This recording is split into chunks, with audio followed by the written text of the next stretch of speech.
Alam mo ba na pwede kang malunod sa baha kahit walang bagyong tumatama sa atin?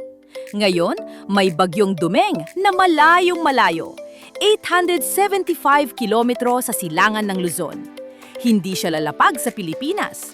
Pero tignan mo, uulan pa rin ng malakas sa kanlurang bahagi natin. Bakit umuulan kahit malayo ang bagyo? Ito ang sagot na hindi sinasabi sa'yo.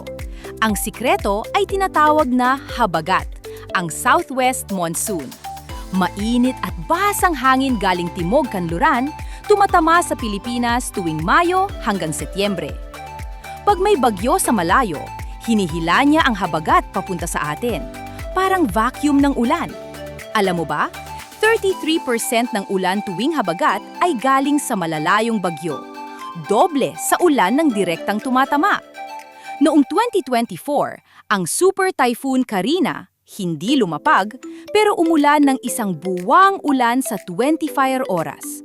48 patay. 8 bilyong piso ang sira. Kaya ngayong may Dumeng, kahit malayo siya, maghanda ka. Posibleng bumaha sa Metro Manila at Kanlurang Luzon. Hindi ang bagyo ang kalaban, ang habagat na hinihila niya. Yun ang totoong delikado. Kaya, handa ka ba sa ulan na hindi mo nakikita kung saan nanggagaling?